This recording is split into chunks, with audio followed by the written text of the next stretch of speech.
Bidvest is looking to unbundle its food services business and plans to list it on the JSE on the 30th of May as Bidcorp. Pending the approval on May the 16th from shareholders, shareholders will get one Bidcorp share for every Bidvest share held. CEO Brian Joffe joins me now. Thanks so much, Brian, for your time today. So, right at the top, take us through once again the rationale of listing Bidcorp on the JSE as opposed to offshore. It's primarily an offshore business. So when you say you're dividing the businesses for them to follow their own growth and acquisition paths, wouldn't it have been cheaper to raise capital globally?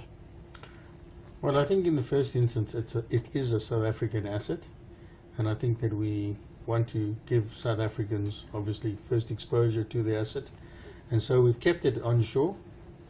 I think, I don't know about cheaper. Obviously having a listing offshore is more expensive. Cost of capital may have been cheaper.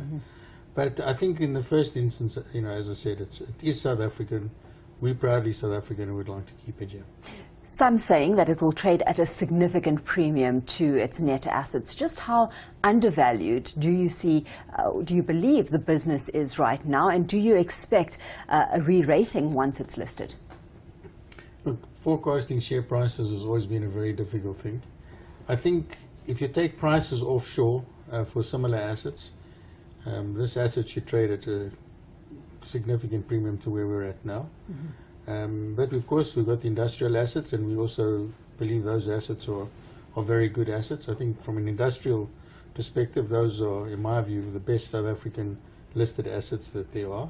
So we expect the two component pieces to attract a reasonable rating. So you're not expecting a de-rating on your predominantly South African industrial businesses right now? Well, if I answered that and I'm wrong, then you'll come back to me one day. So it's a very difficult. No, I'm not really. Okay. I'm expecting that we should see fair value. Well, looking at this entire transaction, it requires at least 75% shareholder approval. Shareholders are expected to vote on May the 16th. Do you expect any resistance? No, I think that this is in shareholders' interests. So nobody's losing anything. The shareholders just getting 2 shares